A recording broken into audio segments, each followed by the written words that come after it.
Hello friend, this is Dave and you are watching my YouTube channel. So hey guys, again I'm here with the Indian Express editorial. So you can see over here, this is the today's editorial of the Indian Express. So चलिए guys, आज the Indian express editorial को जानते हैं और काफ़ी important चीज़ें यहाँ पे दी हुई है जो कि हमारे एग्ज़ाम के पॉइंट ऑफ व्यू से काफ़ी इंपॉर्टेंट होने वाली है। तो आइए इसको सीखने की कोशिश करते हैं एंड आई होप कि अगर आप लास्ट तक बने रहे तो वीडियो से कुछ नया ज़रूर सीखेंगे। तो आइए वीडियो को शुरू करते हैं। तो यहाँ पे आप देख सकते हैं दोनों ही वर्जन में चीज़ें अवेलेबल हैं। तो आप इंग्लिश वर्जन में एक बार चीज़ों को यहाँ पे देख लीजिएगा, वीडियो पॉज करके स्क्रीनशॉट लेके इसको पढ़ लीजिएगा, या फिर यूँ वीडियो को पॉज करके ही आप यहाँ पे पढ़ लीजिएगा। इसके बाद हिंदी वर्जन में आइएगा यदि आपको नीड लगती है चीज़ों को जानने की। तो यहाँ पे आप देख लीजिए, मैं थोड़ा सा यहाँ पे वीडियो को रोक लेता हूँ। आगे की चीज़ें आप देख सकते हैं यहाँ से।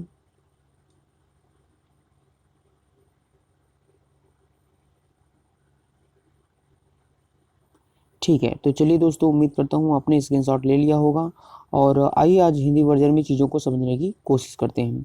वीडियो आज आपको थोड़ा लेट मिल रहा होगा, लेकिन उसका सिंपल कारण है कि आज मैं काफ़ी थक गया था, तो उसकी वजह से मैं जैसे ही मैं काम से लौटा तो उस समय मैं बना नहीं पाया। So sorry for that, but मुझे लगा कि चलो कम से कम बना देते हैं। लेट हो गया लेकिन एटलीस्ट आप तक चीज़ें पहुंचनी चाहिए। तो फिर भी मैं ट्राई कर रहा हूँ। आज लगभग 11 बज रहे हैं और मैंने कोशिश करी है कि चलो आपको एटलीस्ट प्रोवाइड कर ही दिया जाए। तो चलिए, बस आप लोगों का सहयोग बना रहे। और कई बार लगता है कि कई सारे एस्पिरेंट जो हमसे जुड़े हुए हैं तो उन्हें ऐसा फील ना हो कि चैनल यहाँ पे जो कहता है वो नहीं करता। तो please try to understand my problems and मैं कोशिश करता हूँ कि थोड़ा जल्दी लाऊं, लेकिन हो नहीं पा रहा दोस्तों इसमें। बट ठीक है, जैसे ही चीज़ें सॉर्ट आउट होंगी मैं ट्राई करूँगा चीज़ों को जल्दी रिप्रेजेंट करने की।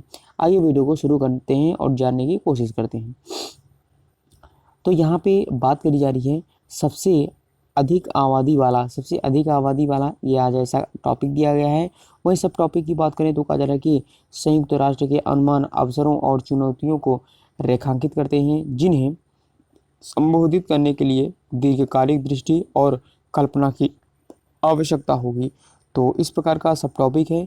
क्या है पूरी न्यूज़, आइए जानने की कोशिश करते हैं और समझते हैं क्या बताया जा रहा है इस पार्टिकुलर एडिटोरियल में।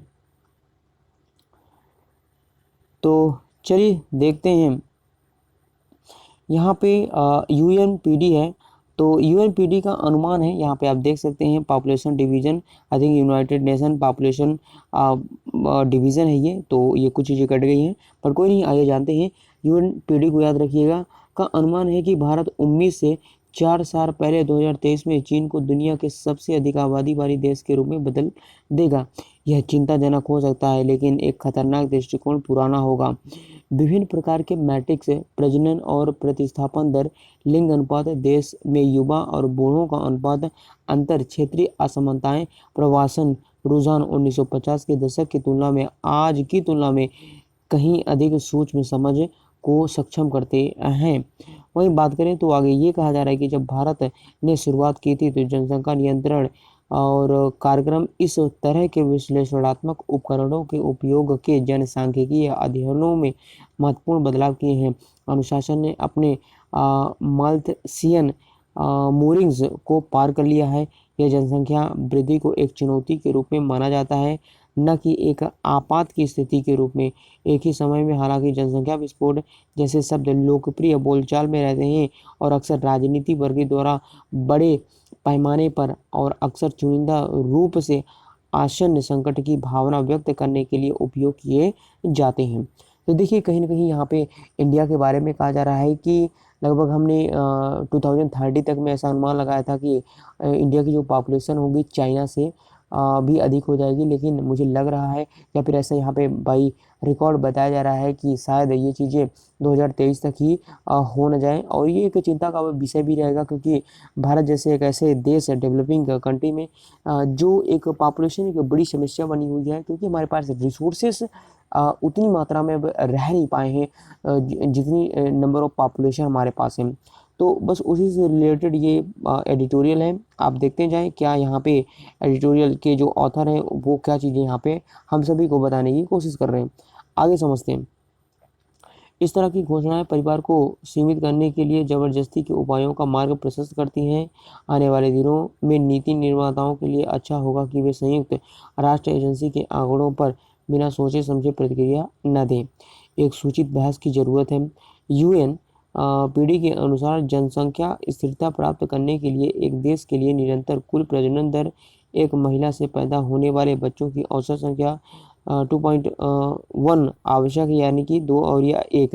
नवीनतम राष्ट्रीय परिवार स्वास्थ्य सर्वेक्षण इस आंकड़े को 2 पर रखता है। दूसरे शब्दों में यदि भारत अगले कुछ वर्षों में इस दर को बनाए रखता है तो भारत जनसंख्या स्थिरता प्राप्त करने के लिए निश्चित रूप से 6 के TAFR वाले देश के लिए एक महत्वपूर्ण उपलब्धि होगी जब यह जनसंख्या नियंत्रण कार्यक्रम की शुरुआत की। देखिए इसका मतलब है कि यहाँ पे यूएनपीडी के अनुसार और साथ ही साथ जो नवीनतम राष्ट्रीय परिवार स्वास्थ्य सर्वेक्षण के आंकड़े हैं, उन्होंने कहा कि किसी भी महिला को एटलीस्ट 2 या 1 ही बच्चे हों, तो इससे कहीं ना कहीं कुछ हद तक हम आने वाले वर्षों में जनसंख्या को नियंत्रित कर पाएंगे। तो ये कुछ आंकड़े हैं जो हमें फॉलो करने हैं और कुछ चीज़ें और बताई जा रही हैं, आइए समझने की कोशिश करते हैं। आगे कहा जा रहा है कि चीन के साथ तुलना गलत होगा क्योंकि बल बीजिंग के 3.5 दशक लंबी एक बाल नीति का मूल तंत्र था। भारत में सरकारें जो है आपातकाल के दौरान जबरन नसबंदी में संक्षिप्त रूप को छोड़कर इसके विपरीत प्रति शिक्षा और साधन के रूप में शिक्षा यानी कि नीति निर्माताओं ने प्रजनन संबंधी निर्णयों में महिलाओं को अधिक अधिकार देने की आवश्यकता को स्वीकार किया। यूपी, बिहार, मध्य प्रदेश सहित देश के कई बड़े हिस्सों में जिनका TFR राष्ट्रीय औसत से अधिक है और जहां लैंगिक भेदभाव की गहरी सामाजिक जड़ें हैं, इस पर और भी बहुत कुछ करने की जरूरत है। आगे यह भी कहा जा रहा है कि यदि भारत की अनुमानित 700 मिलियन महिलाओं को किनारे पर रहने के लिए मजबूर किया जाता है तो देश उन विचारों और दृष्टिकोणों को खो देता है जो जनसंख्या से संबंधित कई सामाजिक और आर्थिक चुनौतियों के साथ साथ नए अवसरों का उपयोग करने के लिए महत्वपूर्ण है। संयुक्त राष्ट्र की रिपोर्ट के मद्देनजर यह पहली चिंताओं में से एक होना चाहिए। तो बहुत अच्छी बातें यहाँ पे बताई जा रही है दोस्तों। आप जो भी एग्जैक्ट और इम्पोर्टेंट डाटास आपको प्रोवाइड किए जा रहे हैं उसको आप अलग से जरूर नोट डाउन करिए और इसको आप बीच बीच में रिवाइज करते रहिए। चलिए चलते हैं एज अ लास्ट में यहाँ पे चीज़ें क्या बताई जा रही हैं, देखते हैं इसको भी। तो देख सकते हैं यहाँ पे बात करी जा रही है एज अ कंक्लूजन। ऑथर कहते हैं कि 1 पॉइंट लगभग यहाँ पे देख सकते हैं कहा जा रहा है कि 1.4 बिलियन से अधिक की आबादी के लिए नीति निर्माताओं को मानव कल्याण, शिक्षा, पोषण, स्वास्थ्य, देखभाल, आवास और रोजगार के लिए मूलभूत क्षेत्रों पर निरंतर ध्यान देने की आवश्यकता होगी। युवाओं को ऐसे कौशल से लैस करना होगा जो ज्ञान अर्थव्यवस्थाओं के लिए अनिवार्य है। मतलब जो भी हमारी यूथ है वो कहीं ना कहीं एजुकेशन तो उनको प्रोवाइड किया जा रहा है, लेकिन उस एजुकेशन के साथ उनको स्किल प्रोवाइड नहीं किया जा रहा, जो कि एक बहुत बड़ी समस्या हम सभी के सामने खड़ी है। और अगर इस प्रकार की प्रॉब्लम से सॉर्ट आउट करना है तो स्किल्स के साथ हमें एजुकेशन प्रोवाइड करना होगा ताकि हर फील्ड में, जिस भी फील्ड में आप अपने ड्रीम को परस्यू करना चाहते हैं वो आप अच्छे से कर सकें। क्योंकि एजुकेशन एक सैद्धांतिक होता है, एक प्रकार से आप कह सकते हैं थ्योरेटिकली होता है, बट हमें इन प्रैक्टिकल लाइफ हमें चीज़ों को प्रैक्टिकली सोचना होगा। हमारे पास प्रैक्टिकल कौशल होना चाहिए, स्किल्स होनी चाहिए, तभी जाके हम चीज़ों को कुछ बेटर कर पाएंगे। तो वही यहाँ पे ऑथर सजेस्ट करते हैं कि जो भी यहाँ पे युवा हैं उनको अपने कौशल से लैस करना होगा ताकि अर्थव्यवस्था के लिए वो अपना एक अच्छा और महत्वपूर्ण कंट्रीब्यूशन प्ले कर सकें। आगे बोलते हैं कि जलवायु संकट और अन्य पारिस्थितिकी अनिवार्यताओं का मतलब होगा कि कई गतिविधियों के पदचिन्हों को हल्का रखा जाता है। सबसे महत्वपूर्ण बात यह है कि चुनौती बस चर्चा यहाँ तक कि असहमति को बढ़ावा देगी और इसके लिए जरूरी है कि विविध आवाज़ें सुनी जाएं। भारत की लोकतांत्रिक परंपराओं और उसके संस्थानों की ताकत को यहाँ से आगे बढ़ाने के लिए नेविगेट करने की आवश्यकता होगी।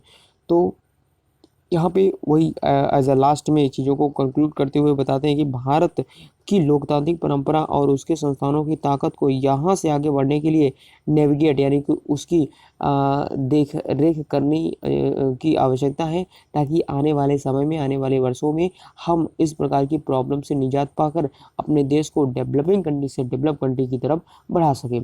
तो ये आज का एडिटोरियल था दोस्तों, एंड उम्मीद करता हूँ कि काफ़ी कुछ चीज़ें आपको यहाँ से क्लियर क्रिस्टल हो चुकी होंगी। तो यहाँ पे आप देख सकते हैं, अगर वीडियो आपको समझ में आ गया हो तो बहुत अच्छी बात है, नहीं आया हो तो वीडियो को फिर से रिप्ले करके आप देख लें। और अगर आपको सिर्फ पढ़ना है तो आप यहाँ से वीडियो को स्क्रीनशॉट ले लें या फिर वीडियो को पॉज कर लें। इसके बाद चीज़ों को आप यहाँ से पढ़ सकते हैं। मैं यहाँ पे इसको स्क्रॉल करके आपको दिखा देता हूँ सारी चीज़ें। आप ऐसे करके इसको देख सकते हैं। एंड फाइनली जो कुछ भी आपको यहाँ पे समझ में आ रहा होगा उसको आप अलग से नोट डाउन करके रखिएगा। और स्पेशली जो यहाँ पे डाटाज दिए गए हैं कि कब कितना बदलाव हुआ है, उस पर ज़रूर आप ध्यान दीजिएगा, क्योंकि एग्जैक्ट डाटा ही हमारे लिए इम्पॉर्टेंट होते हैं। क्योंकि जब आप राइट करते हो तो उस समय आपको एक्चुअल जो डाटा होते हैं वो अगर जब पता होते हैं तो आपके आंसर को एनरिच बनाते हैं। तो चलिए दोस्तों, उम्मीद करता हूँ सारी चीज़ें यहाँ पे आपको समझ में आ चुकी होगी।